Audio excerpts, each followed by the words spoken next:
Hello, and welcome back to Zenin Fanfics. Today we're starting part 27 of an exciting new series. What if Villain Deku became a teacher at U.A? If you enjoy this video, please like and subscribe for more content. The story we're featuring is written by Bloomerbill on Fanfiction.net.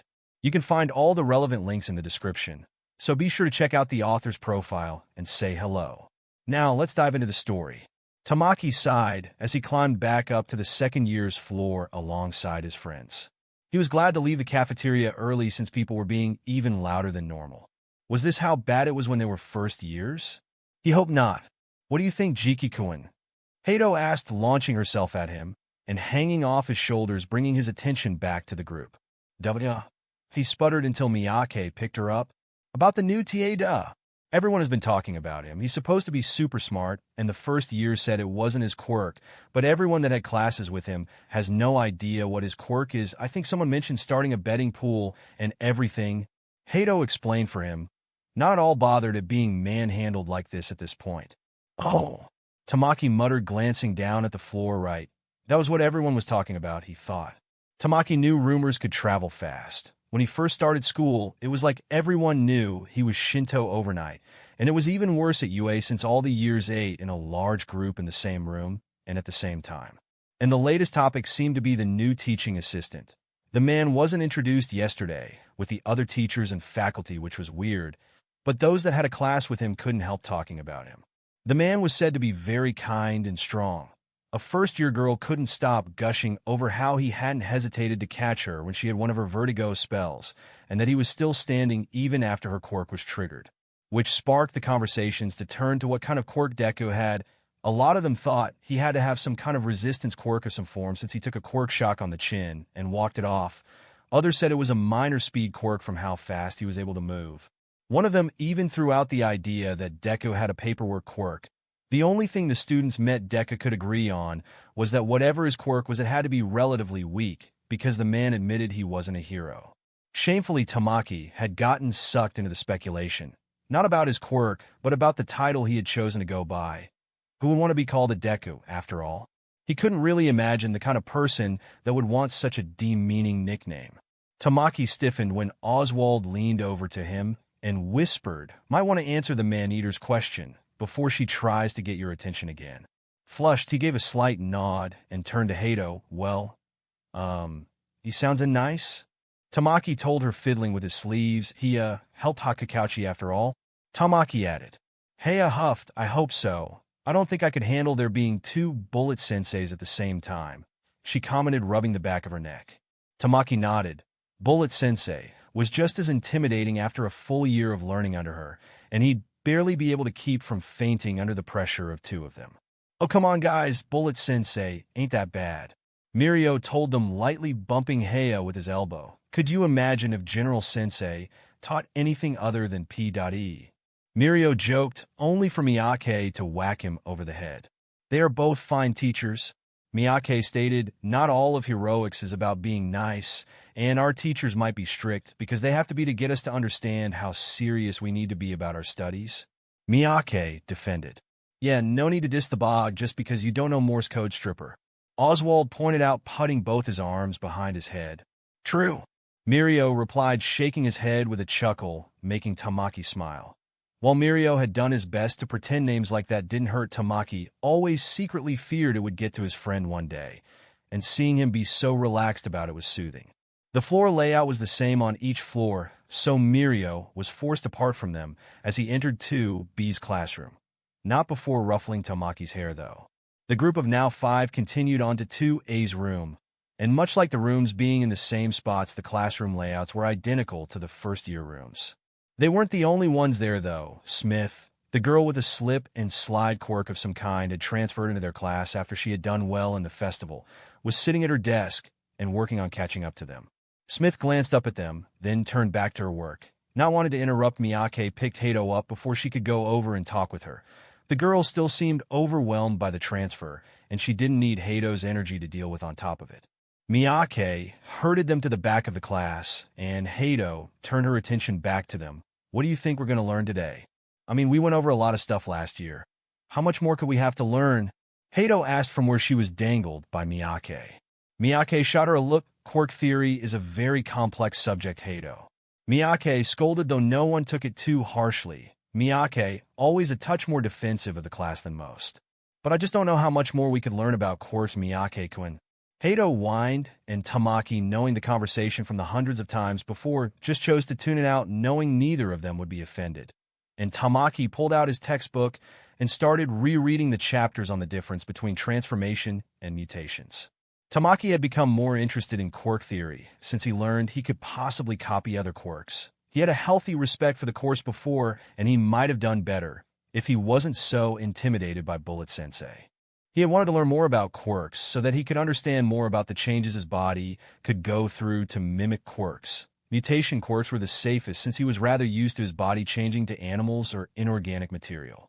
Other transformation and emitter quirks made him nervous, though. He hadn't tried either yet for various reasons. He didn't even know if he could copy emitters at all, and they didn't really know anyone with transformation quirk that would let him have a hair to test their quirk with. Then there was the fact that he was still adjusting to the idea he could copy quirks at all. He had managed to avoid anyone other than his friends learning about it yet by lying about eating lizards when he was using Miyake's. His friends had all thought it was cool and amazing, so it had taken a lot of convincing to keep them from telling anyone, but Tamaki knew better than to let information like that to get spread around. Tamaki was sure Miyake knew better too, since he backed him up when he begged them not to tell anyone. A lot of people didn't like copy quirks as a general rule, but a copy quirk based on what was essentially cannibalism? Tamaki would be lucky if they didn't lock him up, never mind pulling him from the hero course. And his family? Tamaki wasn't sure his mom would ever be able to look him in the eyes again, but there was no doubt his aunts would disown him and never let his cousins anywhere near him ever again. Something bugging you, Jiki?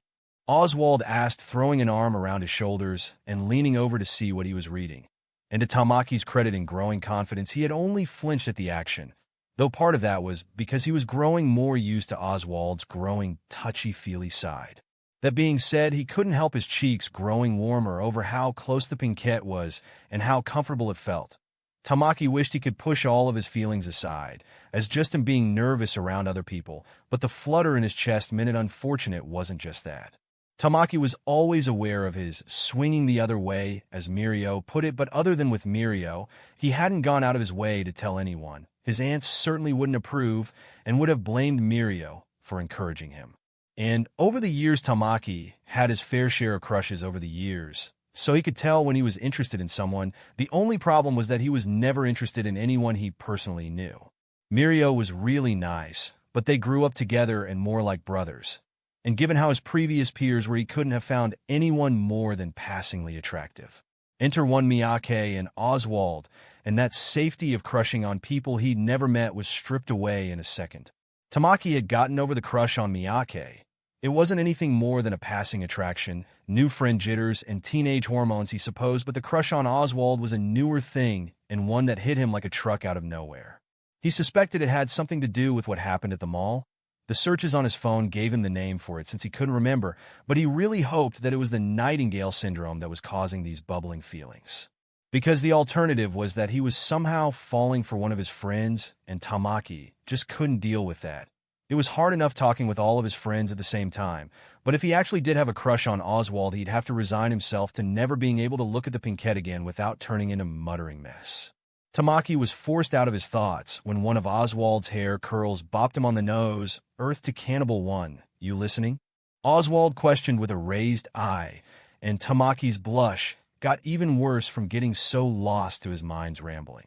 Before he could apologize, though, Miyake stiffened, poking his tongue out 3 times in a row, seemingly taken aback by something, and quickly took his seat, distracting all of them. Yo, you okay there, Mini-Zillas? Oswald asked, thankfully moving away from Tamaki and letting his heart calm down some. The teachers are coming. You should get to your seats. Miyake replied, his eyes locked on the door. Oswald frowned and gave him a look, and Tamaki couldn't help feeling the same and glanced at the girls who looked just as lost to Miyake's odd behavior. Silently, they agreed to do what he said, and the other 3 went over to their seats. Not 2 minutes later, Bullet-sensei and a young boy he only recognized from the memes Mirio had been spamming their group chat with for the past week. Tamaki blinked, staring at the kid, wondering why he was there in their class, but turned his eyes right back to Bullet-sensei, when she slapped her hand down on the podium. Congrats on making it through the first year, brats. Hopefully you can make it through another year without utterly fouling it up. Bullet Sensei greeted, rolling her eyes. As I'm sure you've noticed, I've got a shadow this year. This is Midoriya. He's my teaching assistant for the year, and you'll call him Deku. Bullet Sensei said, introducing the boy. The greenette smiled and bowed to them as she introduced him, but Tamaki's head was still spinning from the news that apparently the new TA being the kid from the news that back-talked and threatened a hero. Bullet Sensei scowled at the class as the ones close enough for it began whispering with each other, and shook her head, seeing as you can't be bothered to pay attention, yet you'll be allowed one question for Deku before we begin the lesson, so make it a good one. Bullet Sensei told them, a vein on her head visibly pulsing. Hands were quickly in the air, and after sweeping the class, Bullet Sensei chose Hato, who was practically bouncing on her feet, and she nearly squealed when she was picked. Deku, are you Miyake-kun's old tutor? He told us once he used to be tutored by someone named Midoriya. Is that you? Is it? Hato asked, practically stars in her eyes. Tamaki's brain ground to a halt, and mouth fell partially open. He had almost forgotten about it, but Tamaki did remember Miyake mentioning a Midoriya back during the sports festival. Was this person really the Midoriya Miyake meant? It would explain how Miyake reacted. Everyone seemed to be surprised by Hato's question, except for Miyake, who was too busy keeping his eyes locked on the greenette. Midoriya blinked, tilting his head, then chuckled a little. Scratching his cheek with a single finger, I tutored Miyake-kun back when he was in middle school. Midoriya answered. Hato gasped, clapping her hands. I knew it. She cheered, voicing her excitement while he was mentally sputtering. Miyake knew the guy that fought with a hero and won? Why on earth did Miyake and his sister think he had anything in common with someone so brave as Midoriya apparently was? Now that you've had your question, class, we will be going over the IQC. Show of hands for how many of you have heard of the IQC. Bullet Sensei asked, redirecting everyone's attention to her. 3 people raised their hands, and Bullet Sensei chose Smith. The IQC is better known as the International Quirk Class System. It is a ranking system made after the Second Quirk War by the United Nations as a universal system meant to be shared with all the countries. Smith explained. Bullet Sensei nodded. Indeed. In most cases, people do not put much care into what the system is or why it exists because it rarely affects the average civilian's life. As heroes, however, you will become more aware of the IQC as you gain a proper reputation. The IQC isn't a hero ranking system, but a way to determine how dangerous a quirk is. It normally deals with those trying to move to another country or international traveler, but as aspiring heroes, you too will need a basic understanding of the ICQ and how it will affect you. Bullet Sensei further elaborated, and bringing up the tablet, she tapped a few things, and the blackboard changed. A multicolored pyramid with different names showed up. Now the way the IQC works is by ranking how dangerous a quirk is if the person was given 24 hours to destroy the world. There are a total of 5 course classes at the moment, the first being Garden Class. Bullet Sensei told them, pointing to the large section at the bottom. Garden Class quirks have little to no danger to us. This group is made up of quirks that are mainly cosmetic, such as the ability to change the color of your hair or eyes. Quirks like this would offer no help in destroying the world, unless given the best circumstances, being in the right place, and a lot of luck, she told them before moving on to the next group. Butterfly Class quirk, on the other hand, is the largest of the 5. Most people fall in a group as most people have quirks that can be used to their user's advantage and dangerous in specific circumstances, albeit indirectly. Think of, say, someone with a color-changing quirk. They could change the color of someone's medication, which could be dangerous to a fair number of people if they also worked at a pharmacy, she explained. Intermediate quirks are the second most common, and are quirks that are openly more dangerous with enough training and work. Smith's slip and slide quirk is a good example of an intermediate quirk. She can move much faster than most from how she trained, but it's the extra slippy streaks she leaves behind that could cause more damage. Bullet Sensei said, and Smith ducked her head, flustered at being pointed out. Hazard quirks are where things get a bit muddled. People with these quirks are often trained to be more aware of their quirk and the damage it can cause from a young age, but there is also a lot of mutation quirks in this class because the dangers of these quirks are more inherently obvious. Heia's quirk, if used in a power plant, could easily cause a mass-scale blackout and kill hundreds. Bullet Sensei told them, and Heia ducked her head too, looking slightly ashamed. Tamaki winced in sympathy. She had told them once about how she had knocked out the power in her building by accident when she was 6. And finally, we have the most dangerous class, which is also the smallest. Void quirks are heavily monitored after they're discovered. This is because the people in this group, even in very poor conditions, are capable of destroying all life on Earth in less than 24 hours if they use their quirk right. Bullet-sensei said, and Tamaki's stomach tightened as for a brief second, he worried Bullet-sensei would point to him when her eyes landed on him. I myself am void-classed, as are quite a few tech-based quirks. My quirk, type WIRM, gives me full access to any device I draw a WIRM on it. Most people would think my class of void is odd based on this simple description, but if I got my hands on just one nuclear missile, I could easily wipe out all life on Earth by triggering the M80 contingency. Bullet-sensei told them instead, and Tamaki's mouth fell open.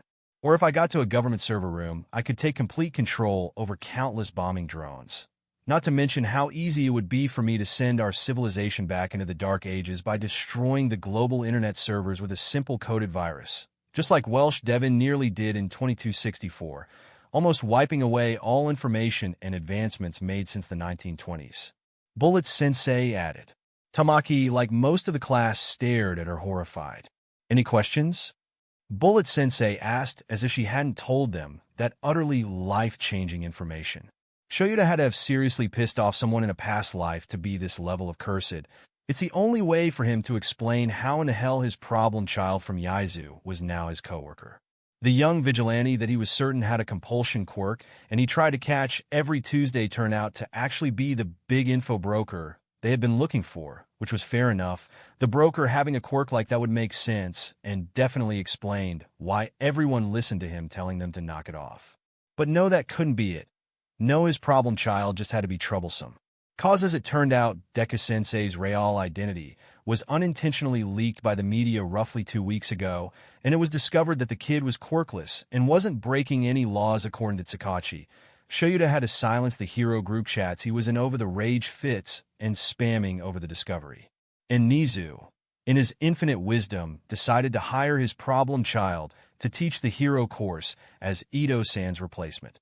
He probably could have reacted to the news better than by pointing at the kid, but considering all the brat had put him through for well over a year, he was fairly restrained. He hadn't tackled the problem child or tangled him up in his capture scarf. Oh, and he learned that his problem child was a fan of his for some god-forsaken reason, which was something he had to live with now. His problem child had at least 2 brain cells, though, considering he immediately picked up on some of the problems in the school, but was mostly polite aside from a reasonable time or 2 where he snapped at them. That did not mean he was looking forward to working with the kid. No, if he hadn't expelled his whole class this year, he likely wouldn't have the strength to deal with the rest of the year. Time spent researching the brat regained or not. Shoyuta could feel the headaches brewing in advance. The problem child, while as level-headed as a teen could be, was still a reckless problem child, and no doubt going to corrupt each of the hero classes, most likely unintentionally. But a kid with that much chaos energy can't stop themselves from infecting the people around them. Their interaction this morning hadn't instilled any points to dispute his thoughts. The kid seemed to be absorbed in reading the files Niza gave him, but Shoyuta let down his guard too much because the problem child had spotted him, and because he was in stealth mode, he sure as hell didn't expect that. So he was down 1 mug and wondering if Midoriya had as much pride as he thought he did, because apparently the kid didn't mind being called things like Deku and Problem Child since people called him worse names. Shoyuta really didn't appreciate questioning whether or not his favorite term of endearment was actually politically correct or mentally damaging. Thank you very much. Midoriya at least lived up to the name of Problem Child. When it came time for his free block, Shoyuta considered whether or not to spend a little time spying on Midoriya and how he interacted in the classroom, or to take his nap. The nap had won out, and rightfully so, which left Shoyuta to napping in Niza's office before going to teach those hellions of cans. Shoyuta would have loved to expel at least one of those troublemakers, but Nizu had only given him permission to expel kids in his homeroom freely, so he would have needed to go to Ken to get the brats in line. And unsurprisingly, Ken was defensive of his class, and their history made it harder to convince the man about the kid being a problem, since the brat was such a kiss-ass in class. After 15 minutes, though, Shoyuta couldn't get any more sleep and decided screw it, and using the vents crawled his way over to Class 2B and proceeded to watch the lesson. Overall, it was going much like he expected it to go. Ito-san was taking the lead, explaining more in depth about the core classes while Midoriya was puttering around the class passing out papers. A few students asking questions, and it seemed that other than Togata, they were barely paying Midoriya much attention. Ito-san probably already made sure they were paying attention to her and not gossiping about Midoriya. The class was more tame than he expected it to be, and that made Shoyuta scowl, especially since Ueno and his friends were sharing smug looks every so often. The boys clearly had something planned, but Shoyuta couldn't tell what. Shoyuta could only hope it wasn't that bad, whatever it was. It was only at the end of class that he realized what the boys planned, and once again cursed himself for hoping, because after 20 years of having it, Shoyuta should have known better than to risk it and jinx himself. As was normal, Togata, when he left, the boy was out of his seat in record time and was going to be the first out of the class. The vent grate wasn't big enough for him to see the door, but the thud of a bucket and water hitting the ground was unmistakable, but the yelp and following cry pain as someone hit the ground that made him scurry out of the vent in record time. Oh, and the sight that greeted him wasn't a pleasant one, but easily figured out. At some point, a bucket of water had been placed in an easily tipping point, and once Togata opened the door, it felt likely to hit him on the head if his quirk hadn't been instinctively triggered, which led to the boy being naked since his uniform wasn't quirk-proof to partially go through the floor, and a tiny hop once he became tangible again. And since he was taken completely off guard, the boy wasn't ready, slipped on the puddle, landing outside the class on his butt buck naked. Shoyuta felt his eye twitch as he averted his gaze from the boy and instead locked them on the three boys, laughing at their successful prank. Considering he wouldn't let something like this slide on a normal day, and that he was already on his last nerve, Shoyuta was sure Kim would be more than understanding of him dragging this lot straight to Nisa's office and getting them expelled on the spot. Ito-san would certainly back him up. However, before he could frog march any of the boys, an ominous feeling surrounded the air, practically choking him, and the entire class was pale. Cautiously glancing back at Togata, he saw Midoriya had already covered Togata with a blanket he had gotten from who knows where, and the source of threatening aura. Turning back to the class, his painfully pointed eyes locked on to the three boys, Ueno, Sasaki, Kido. Principal's office, now. The boy coldly said, leaving no room for argument. Miyake, I trust you can escort Togata straight to Recovery Girl without any problems, yes? The boy commented. And Shoyuta quickly realized he was so focused on Midoriya, he hadn't noticed the 7 feet of pissed-off lizard glaring at the boys from behind Togata, or the other 4 worried-looking friends of their group, of course Deku-Sensei. Miyake replied, carefully scooping up Togata so that the blanket didn't slip and show off anything. Shaking off the weirdness, he turned his gaze to the 3 troublemakers. You heard Midoriya-san, Principal's office now. Bullet-san can watch over you while Midoriya-san and I sort this matter out. Shoyuta swiftly added, surprising the students who were too focused on Togata and Midoriya to notice his entrance. Aizawa-sensei Sasaki tried to protest, but he cut the boy off using his quirk. No, you 3 will follow me now. Shoyuta spat back, and the 3 finally got out of their seats and proceeded to trail after him to Nisa's office. Shoyuta faintly noticed Midoriya walking beside him and texting on his phone, but Shoyuta was too riled up to really care who he was texting at the moment. Well, he was until he saw a concerned, disappointed, and irate Sano-san waiting for them by Nisa's office. Thank you for informing me of what happened, Deku-san. Sano tersely said, his yellow-orange eyes glaring at the 3 students behind them. Of course, you are their homeroom teacher, Sano-san. Now let's go in, yes? Wouldn't want to keep Nisa waiting. Midoriya smoothly replied, going forward and opening the door for them. Indeed, Nizu was awaiting them first, slightly bristling and tail swishing in an annoyed fashion. Right on time, boys. I believe we have a lot to discuss. Nisa greeted, and if Shoyuta was a bit less petty and way more forgiving, he'd feel just a touch bad for the boys having to face a protective Nisa's wrath. But considering he wanted these brats out since last year, Shoyuta simply didn't and merely sat down in the prepared seats waiting for the show to go on. And he wasn't disappointed, as Nisa systematically pointed out every wrong move the kids had made since day one and why they had been patient with them for far longer than they should have. And Nizu was just about to pull out the expulsion paperwork when Ueno just had to open his mouth and say something quirkiest. Fine, but you bet my uncle is going to have a fucking field day when he hears you've hired a weak little husk to teach the hero course. Seriously, what could something like that teach us? Ueno huffed, crossing his arms. Shoyuta took a deep breath. closing his eyes and rubbing the bridge of his nose, reminding himself that after this going to have to deal with this little Quirkus piece of bull after today, before he snapped at the kid. Shoyu jumped, however, when a solid thunk, and saw Midoriya standing in front of Nizu's desk, and a fucking combat knife sunk almost hilt deep in Nizu's desk, calmly smiling at Weno with a less intense, but still overwhelmingly negative energy around him. Asterisk, where the fuck did he get that? Asterisk, Shoyu thought, somewhat impressed that Midoriya got the knife that deep in the desk. Well, as a person college-educated 5 times over and a vast well of knowledge in heroics from years of personal experience on the ground, I believe I would be considered at least qualified to talk about the subject. That is why Nizu-san hired me personally, yes? Midoriya commented, pulling the blade out with a twirl before letting it slip back into his sleeve, the weapon completely disappearing from sight without any hint it was there. Nizu grinned ferally, indeed. Midoriya is a highly valuable member of our staff and would have been made a full teacher if he hadn't insisted that he start as an assistant first, Weno-kun. Nizu confirmed, almost chirring as he said it. You can't be serious. No one would let a husk be a heroics teacher. Weno spat back.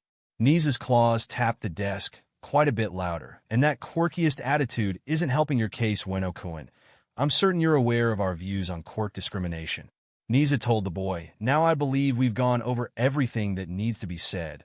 As I told you earlier, you 3 will be sent home early, and I shall be calling your parents about your possibility of being expelled.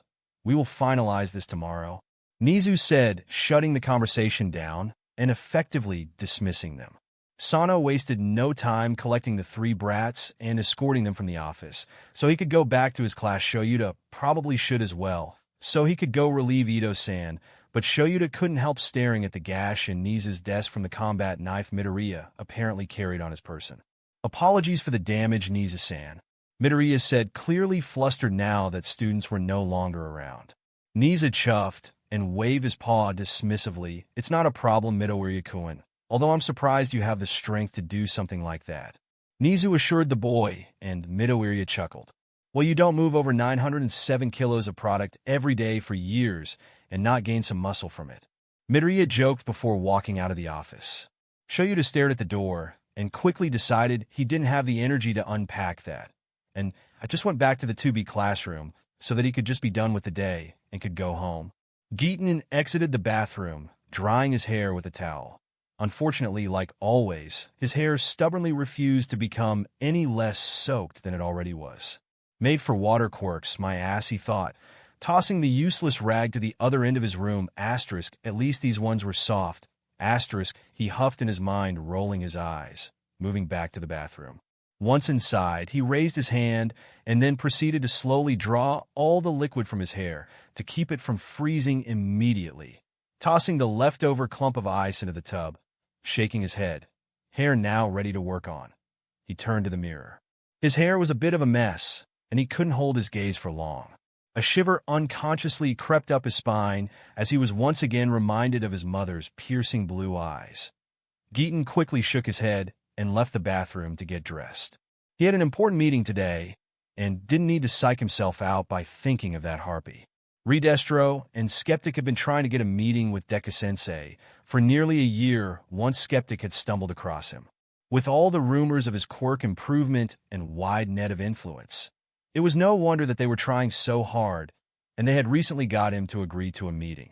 Deku-Sensei had agreed to a single meeting with one group member with an ice/water quirk, and Skeptic had suggested using him as a proxy to get on Deku-Sensei's good side and warm him up to their cause.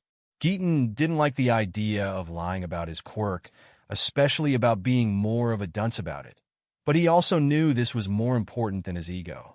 Deku-Sensei would be vital to the movement, and this first meeting was critical to recruiting him. Skeptic had him trained on how best to act during the session, and now he had to get dressed appropriately for this meeting. He could wear most of his favorite suit except for the blazer. Instead, he had to make do with the undershirt and roll up the sleeves to his elbows and leave the top buttons undone.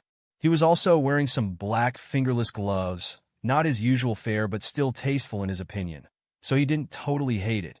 He even got the chance to break out the earrings he bought with his first paycheck.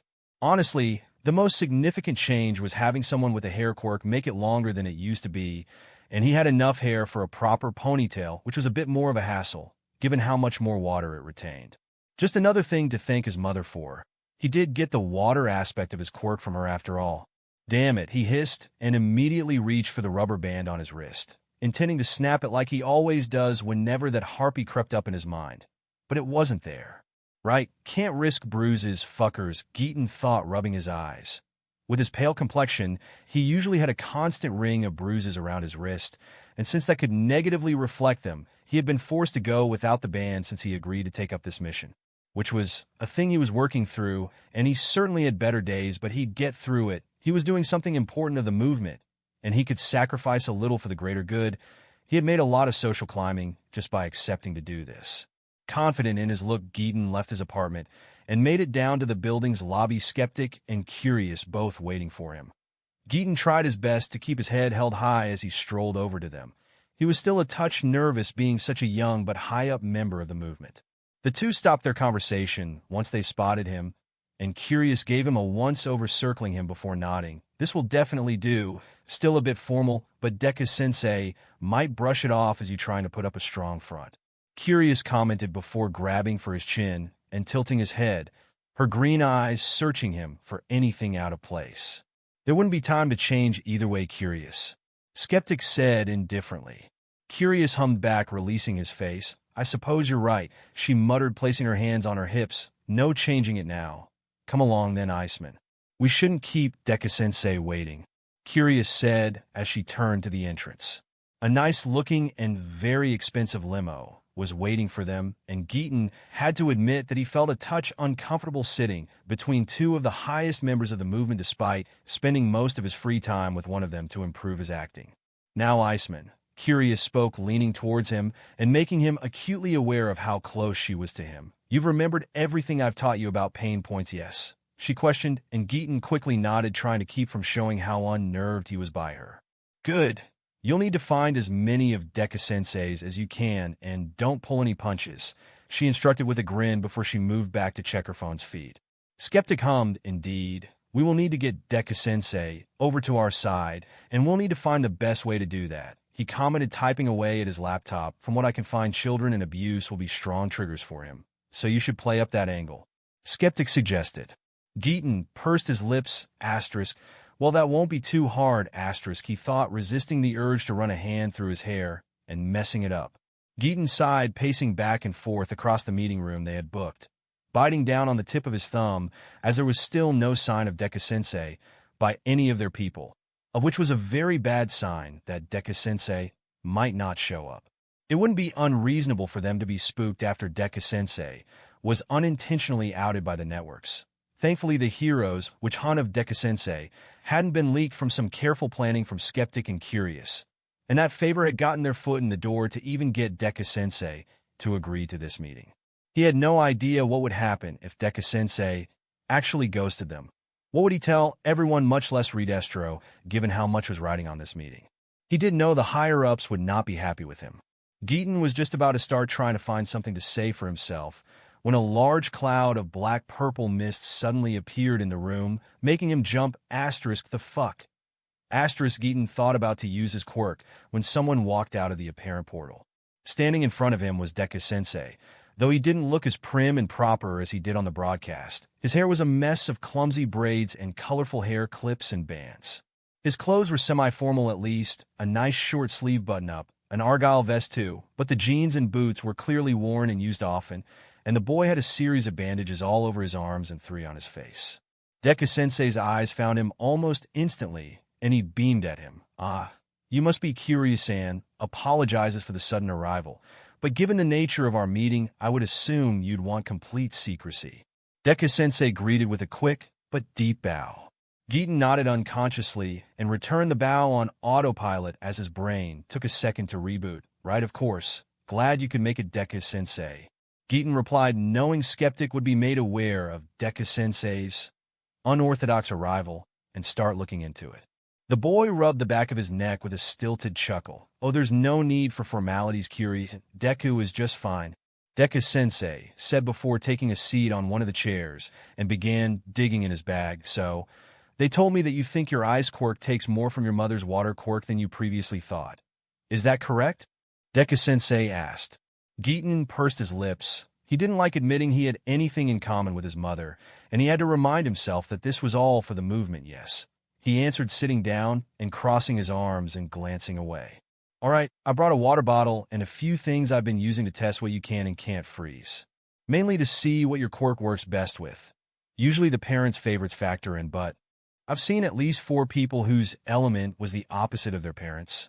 Deku-Sensei told him as he set out a series of bottles and other things like a chunk of wood of all things. Giton raised an eye at that and looked at the different things and bottles with half interest. He had made ice on about everything he could think of, so he wasn't sure what he could learn from a test like this, but he'd have to play the part that he didn't know as much as he did. Let's start with you making a small slab of ice with just your quirk, though. I want to see what your baseline looks like. Deku-Sensei requested as he pulled out something that looked like a microscope. Complying, Giton willed some ice into his palm under Deku-Sensei's watchful eyes. Once he had a block about the size of a regular phone, he stopped and handed it over to Deku-Sensei. The boy examined it with great interest before looking at it under the microscope. Interesting. Instead of being one or the other, your baseline ice seems to have formed a mix of dry and water-made ice. Normally, it's one or the other. Your quirk might view the properties as equals. Deku-Sensei commented. Is that important? Giton questioned, unsure why that would be relevant to mention. Well, since most lean one way or the other, it limits their quirk's resources. A water-leaning quirk would be much less effective compared to a dry ice user in a desert because the only water around would be coming from themselves. Having a quirk that doesn't have a preference is functionally a jack of all trades and removes environment as a factor to your quirk. Deku-Sensei explained before he broke the slab in 2, making him jump at the sound. And the mix of 2 sources also leads to your ice having a unique formation that is stronger than the average ice made by ice quirks. With proper instruction, you could be able to customize the mix to your pleasure, making it as strong or weak as you need it to be. Deku-Sensei added. I see. Giton replied. He was aware that his quirk didn't need any training to draw ice even in infernos unlike the others in the movement, and that his ice was stiffer than theirs. The fact it was because of how he could make it wasn't something he realized. But it was good to know, though he did wonder how someone trained to focus on the mixture of their ice. Okay. Now that I have a base, let's see what your quirk does when it freezes other things. Deku-Sensei prompted, grabbing the bottle of vegetable oil and poured the contents in a glass. Giton nodded, holding his hand out to the glass, and he prodded the liquid with his quirk only to jump as the oil reacted very dramatically and a small ball of it now floated in the remaining liquid, much to his surprise. Oil is a strong preference, odd but not unheard of. Ice quirks like yours typically don't take to oil since their freezing points are much harder to accomplish, and they hardly freeze solid like this, period. I've personally only met one other person capable of this, but I know of at least 5 others off the top of my head. Deku-Sensei commented, placing on a glove and picking up the ball of oil to look closer at it. Giton nodded along. It tracked with what he learned back in high school science, and he could understand part of what the boy meant. In truth, though, he was merely glad Deku-Sensei wasn't bored of him yet. Learning more about his quirk was certainly a benefit, but he could not let himself forget what his real goal was. And if that meant being a curiosity for Deku-Sensei, then he just had to remind himself it was for the greater good. Mirio liked to think that he had long since gotten over his embarrassment of being naked. Sure, he was embarrassed during the festival, but that was different since he had felt secondhand embarrassment for the poor girl he had been fighting, but that was about it. Now, however, embarrassment was the only thing he could feel at the moment as he sat in Recovery Girl's office, head buried in his hands. It wasn't the first time someone thought of using a water bucket prank on him, but it had never been this bad before.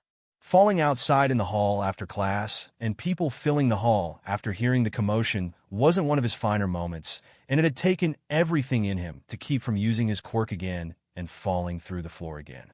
It was bad enough his quirk was triggered in the first place, but to have such an epic mess up in front of everyone, which was not one of his best moments, but he could have maybe scraped together some of his dignity after the fact.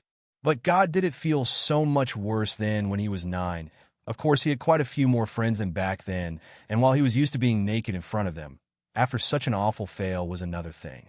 And while he knew Miyake meant no harm by it, he certainly felt like a child when Mike carried him down to Recovery Girl's office in nothing but the blanket Deku-san wrapped him in.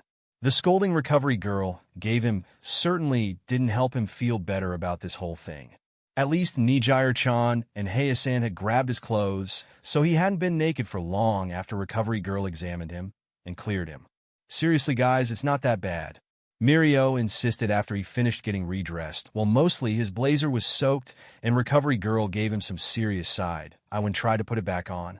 Miyake and Oz both gave him a look at that. The hell it ain't. Oz spat. With how tall-ass those doors are, the bucket could have caved your head in if your quirk didn't activate in that moment. Oz angrily pointed out his hair squirming. Mirio quickly avoided Oz's eyes, but couldn't hide his flinch. He knew Oz was right, but he didn't like to think about it, much less think that his classmates would be so cruel. No, Mirio was 100% certain that they had absolutely no intention to hurt him. Sure, Ueno and his buddies were a fair bit harsher after the sports festival, but he kind of expected that, especially since Sunny had really done a number on his hand. And yeah, Ueno was always really outspoken about Mirio's friends before, but there was no way he'd. Ueno was a hero student just like all of them. He'd never purposely try to hurt him just because they had their disagreements. Really, guys, I think you're overreacting a bit. It's not the first time people have dropped a bucket of water on my head. Mirio replied, trying his hardest to defuse the situation. Nijire huffed at that, and if anything looked even more crossed as she crossed her arms. That doesn't make what they did any better, Mirio-chan. But when I get my hands on those cretins, I'll blast them in next week. She exclaimed, the air around her negatively charged with her ire, and she couldn't keep from pacing. Feeling his heart lurch, Mirio turned to his other three friends, since they almost always were a voice of reason, if not peaceful conflict resolution. Unfortunately, Heiya looked just as upset as Oz was. Miyake, for all that his face wasn't expressive, was clearly silently seething as his claws had torn into his uniform from how tightly they dug into his arms. And Sunny, his oldest and dearest friend, was staring a hole into the floor. Mirio internally flailing as he tried to think of a way to stop his friends from going on some kind of misplaced vendetta in his honor, or something was about to try to placate them again. I should have bitten him harder. Almost instantly, all of their heads whipped over to Sunny, their shock making them momentarily forget their anger to stare at the timid boy, Mirio very much included, because he would have never thought Sunny would ever in his life say something like that. Sunny must have realized he said that out loud, and quickly slapped his hands on his mouth, and turned rather pale, while Mirio was busy trying to pick his jaw up off the floor. All was quiet for a second. Then Oz snorted with a smirk. Well, you heard him. Even the cannibal says we should fuck him up. That's basically a signed and stamped seal of approval in my book. Oz proclaimed, wrapping an arm around Sunny's shoulders with a demented grin on his face, while Sunny turned bright red and started sputtering. Yes. Nijire quickly agreed, chomping at the bit to do something. We need to do something big to make sure they never think about so much as looking in Mirio-chan's direction ever again, she added. And Nijire-chan, Mirio said, about to try and dissuade them, but feeling things were just going to keep spiraling no matter what he said. There's no need for us to do anything, Hato-chan. Miyake spoke, interrupting him and silencing them all. Nijire frowned. Why not? Bullies like them won't just stop Miyake-chan. Nijire questioned, her hands on her hips, and Mirio flinched when she labeled Ueno and his friends bullies. They really weren't. They were crass and didn't bother hiding their opinions on delicate topics, but that didn't make them bullies. Miyake, however, didn't contradict her accusation, and instead let go of his arms, letting them fall to his sides, because Midoriya-kun will make sure that they never step foot in a hero school again once they're fully and officially expelled. Miyake answered, shocking them. What? Heiya said back. Miyake gave a strained thrill. I would have preferred to get my claws on them myself. But I'm certain that Midoriya-kun has already ensured that the three of them will be expelled by this time tomorrow and blacklisted from all the hero schools in the country. Miyake commented, seemingly begrudgingly accepting of the punishment. Well, how? Mirio couldn't help exclaiming. Miyake stared at them for a second, then pulled back his lips in the closest thing Mirio had ever seen that would have been generously called a smile on his muzzle. Midoriya-kun has his ways, Miyake ominously told them, and Mirio felt himself shiver, and both very grateful Miyake didn't try to smile more, and that his heart might as well make itself at home with his guts from how fast it dropped. But he shouldn't do that, not over something stupid like this. Mirio protested, only for Miyake to give him a look. Mirio, At best, they did this to humiliate you, and at worst, they expected to seriously harm you. This is not stupid, and they would be lucky if you didn't press criminal charges for assault. Miyake told him. A lurch in his stomach forced him to chuckle. So on Miyake. It's not that Mirio tried to say, everything inside him squirming uncomfortably under his skin. Fuck no, don't try to downplay this stripper. What they did was fucked, and they shouldn't be allowed to be heroes if they're pulling crap like this at our age. Oz snapped at him, but it wasn't. It was just boys messing around. His classmates just weren't as mature as they were, and they don't know how badly he could have been hurt. They wouldn't actually hurt him, mess around with him and his stuff, sure, but they wouldn't try to harm him, and what they did wasn't as bad as they were making out.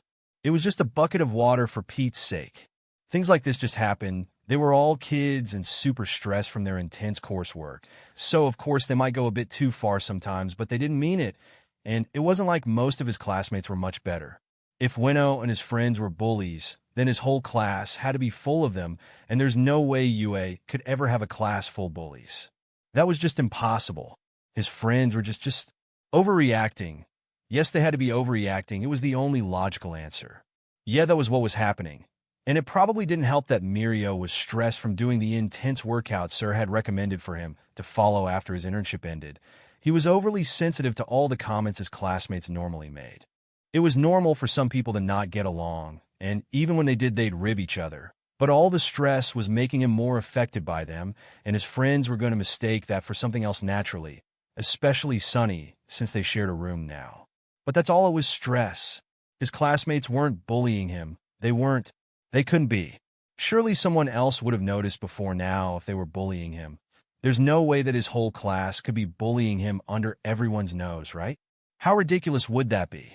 19 teens bullying one with multiple heroes watching them and not noticing? There would be no way. It just wasn't possible. Something like that, it just couldn't happen. Mirio!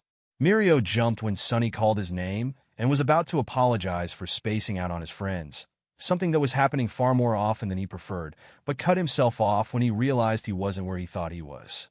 Mirio was sat in Miyake's lap and had been wrapped up in Miyake's arms. Sunny kneeling in front of them, his hands coming up to cup Mirio's face, and their other 3 friends hovering anxiously over them. Wah! Mirio tried to speak, but felt something wet on his face and wondered why Sunny's hands were wet. Don't. Mirio, please don't keep pretending that you're okay. Sunny said, and Mirio almost wanted to recoil at how concerned Sunny sounded.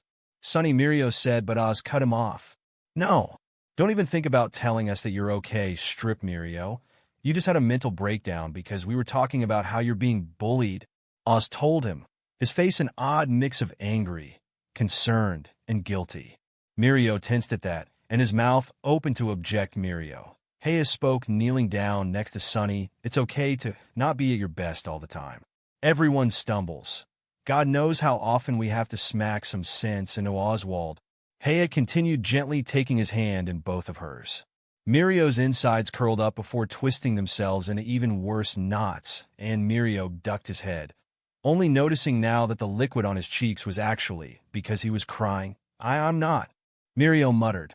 Mirio, Miyake said this time, and Mirio felt he might have gotten annoyed about how much he was getting interrupted today, but if he was being honest, he was too tired to feel anything more than exhausted.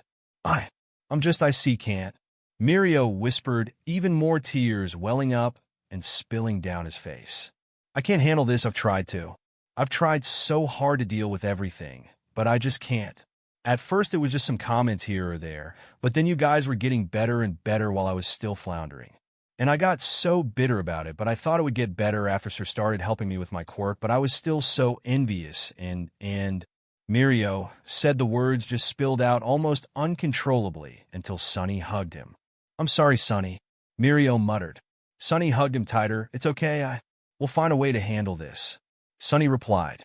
Hasashi sighed as he got up once again at an unholy time in the morning and stumbled out of his bedroom and towards the kitchen. He rubbed his eyes as he searched for his waffle bars, letting his head hit the cupboard as he realized that Shoyuta was still annoyed at him and hiding his snacks. Didn't Sho know he needed those waffle bars as much as Sho needed his jelly pouches? Before he could get too deep in the dumps about it, though, Sweet Pea, The precious little fluffy kitty he's been taking care of for the past couple of years started rubbing against his legs, getting his attention, and he couldn't help cooing over the little sweetheart. Well, Sho insisted she was a stray, and technically he was right, but Sweet Pea always came home with him whenever he found her on the way home from the studio, and she was perfectly house-trained now, so Hasashi was certain he managed to somewhat tame her. After Sweet Pea contently laid down on his shoulders, Hasashi decided to be a bit petty today and went to the fridge, grabbing one of Sho's favorite flavor of jelly, and went to town on it for breakfast, knowing the miscount would drive Sho up the wall when he took inventory later in the week. As he finished his breakfast, Hasashi scrolled through his feed, liking a few comments from his little listeners before stumbling across one of many memes made from the news footage of Midoriya, and paused to stare at it as he got to thinking about his new coworker. Midoriya was young, but certainly talented, though more than anything Hasashi found himself boggled by the boy. Despite his second-chosen profession and sole degree being teaching, Hasashi wasn't a very bright person, and his grades always reflected that. He was certain none of his old teachers would have ever believed him to become an English teacher of all things, given it was his worst subject.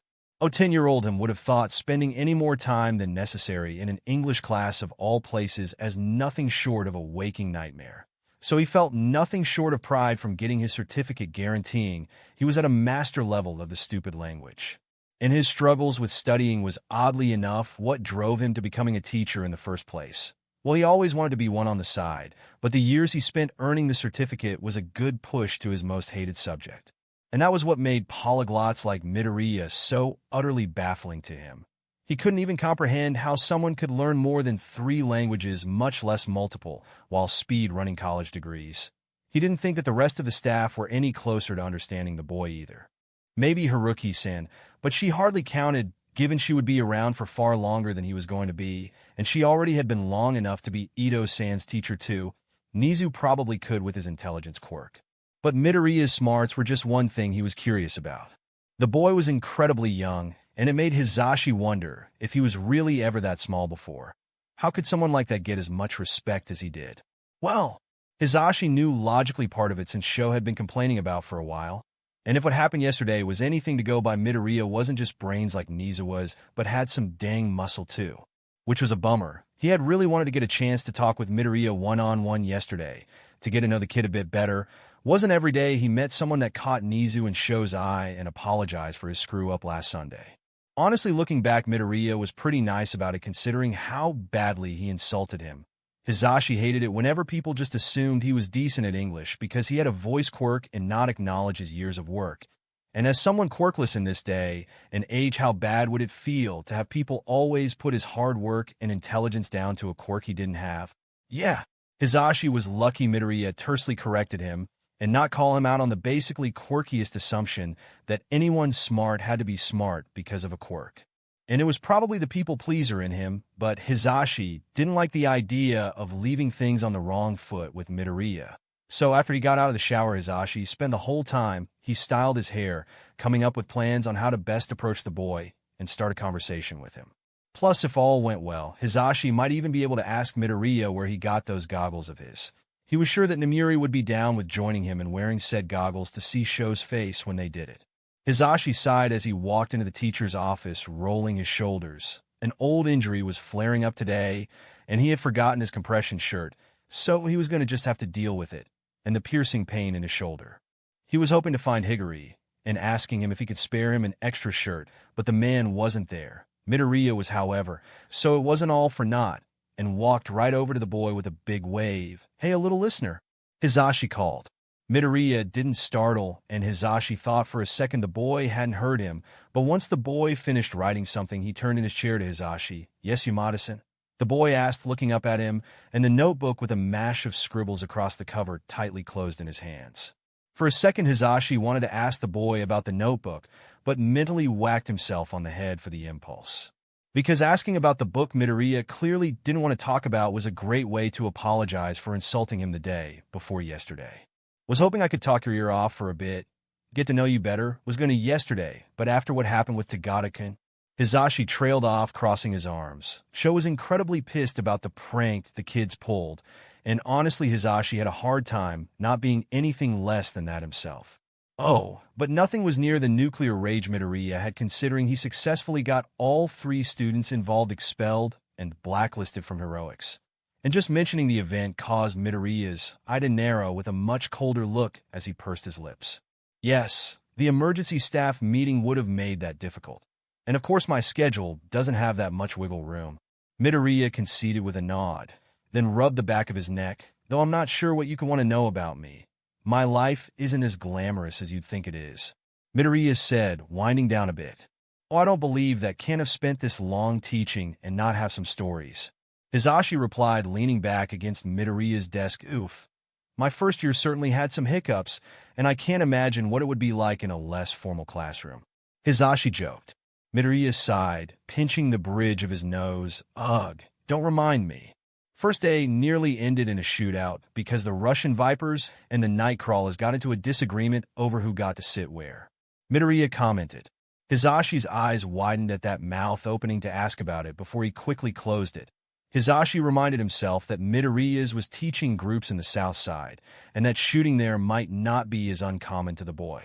Oh, I hope no one was hurt, Hasashi chose to say instead. Midoriya huffed bemused. Nah. Calm them down before they could start anything like that.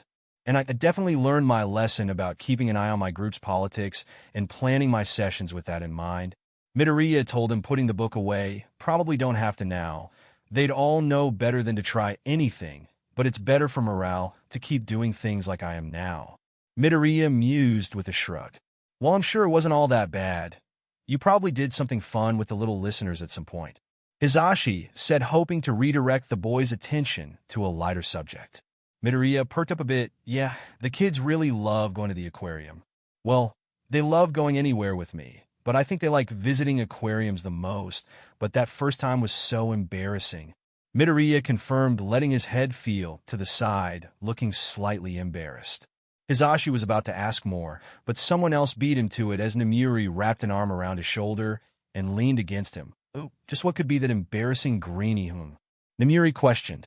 Midoriya bashfully ducked his head and lightly scratched his cheek, and Hasashi wasn't sure if it was because of what they were talking about or Namuri's aggressive sexuality. Could be either if he was being honest. Maybe Sho was right that she needed to turn it down in front of the kids. Well, you see, Gang Orca was the one giving us a tour, and the kids, well, they started asking him the questions I had about his quirk and called him a sea panda. Midoriya bashfully confessed. Namuri quietly gasped, "You're why Orca changed his screen name to Sea Panda," she proclaimed, pointing a finger at him, making the boy jump and turn red. What? No. I mean, I told the kids my auntie called him a Sea Panda B, but I didn't think he'd change it to that. Midoriya sputtered. Oh my gosh, did he really do that? Ugh, Katsuki's never going to let me live it down if he ever finds out. Midoriya whined, burying his head in his hands. Namuri chuckled and proceeded to lean herself on Midoriya's chair. Ah, Orca was one of your favorites, isn't that right? Namuri teased, playing with one of Midoriya's curls. Midoriya sighed, slightly annoyed and looking put out as he waved Namuri's hand away. Yes, he's one of the heroes I still like, tied with the wild pussycat for my 4th favorite. Midoriya admitted, rolling his eyes. 4th, huh? Well, who's your top 3, then, little listener? Hasashi asked, cutting off Namuri before she could maybe any kind of joke about the rescue group's name. Namuri huffed and stuck her tongue out at him from her place behind Midoriya, but Hasashi didn't appreciate her butting in the first place either. Oh, Midoriya quickly looked around the room before he answered. Well, Eraserhead is my favorite. He actually patrols inside Yaizu's red light, but I've always been a big fan of his since he was sort of the closest to a quirkless hero that I came across. Midoriya answered, and Hasashi was kind of expecting that answer given the nice merch he was wearing. Hawks is my 2nd favorite, and my 3rd would have to be, well, my 3rd is, Midoriya continued, only to suddenly turn very bashfully and trail off into muttering. Namuri got a devious grin. Oh, what was that last one? I don't think Zashi here could hear the last one. She prompted the boy, and Midoriya didn't raise his head. You're my 3rd favorite hero, Yamada-san, Midoriya said. Hasashi's eyes widened. Me? Hasashi replied, pointing to himself, surprised by the fact. He wasn't sure how he'd stick out enough for him to be one of the kids' favorites. He was certainly popular, but he wasn't sure having a radio show would be enough to get such a high place. Midoriya rubbed the back of his neck. Well, yeah, I've been a big fan of Hands Up Radio for years and listened to you daily. Midoriya answered, somewhat embarrassed. Hasashi became a touch flustered himself. He's met a few fans before, and Hasashi knew show, and Namuri regularly listened to his part in the programming. Plus, occasionally some of the other staff would listen in from time to time, but he still found himself ruffled that the people he knew were listening to him. Ah, how sweet. I'm sure Zashi here is pretty flattered. The meanies back in school always told him that he was too loud and annoying, so he loves compliments from little listeners like you. Namuri told the boy with a giggle, and Hasashi pouted and crossed his arms. He had quite a few problems growing up with a quirk like his, and yes, the bullying was a sticking point for him even after UA, but he would very much appreciate it if she didn't go around blabbing about it all with Midoriya. It was one thing to sympathize with a listener on the air about how mean kids could be, but in general, he didn't like talking about it outside of his telepathy sessions. Well, actually, that's part of why I listened to Yamada-san so much. Midoriya confessed, looking more nervous as he said it. Huh. Hasashi said out loud, surprised, and Namuri looked equally taken aback. Midoriya hesitated, his fingers going to his other hand's fingertips. As I'm sure you know, quirkless people aren't well received everywhere. Not to mention that the leading cause of death for quirkless people here nowadays is suicide.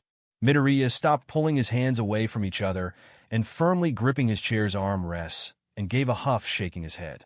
Right, well, as you can imagine, after years of being told I probably wouldn't live long enough to see my first day of high school leaves a certain effect on a person, and though I wouldn't want to think much about it, intrusive thoughts are quite persistent when I was alone, Midoriya added after a moment.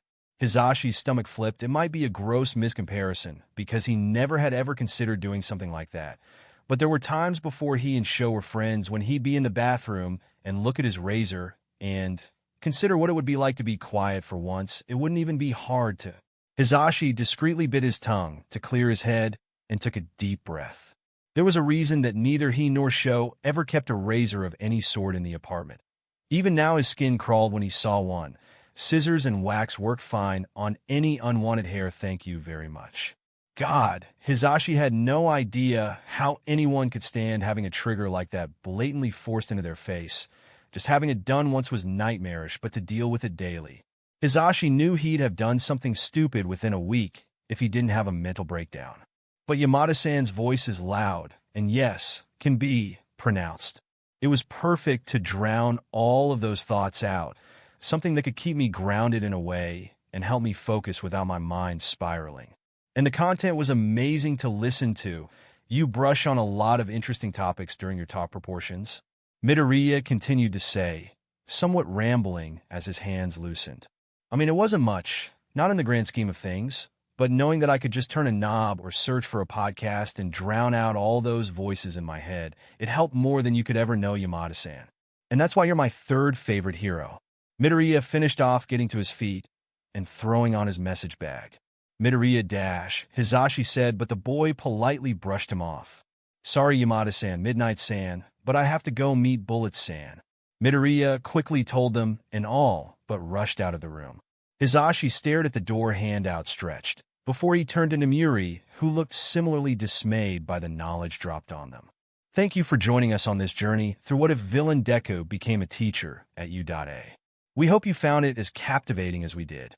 A big thank you to Bloomer Bill for creating such an engaging story. Don't forget to visit their profile on fanfiction.net for more fantastic works. The link is in the description below. If you enjoyed this video, please give it a thumbs up, share it with your friends, and subscribe to Zenin Fanfics for more intriguing explorations into fanfiction and fantasy. Your support helps us create more content like this, and we love hearing your thoughts and suggestions in the comment section. See you soon in the next video.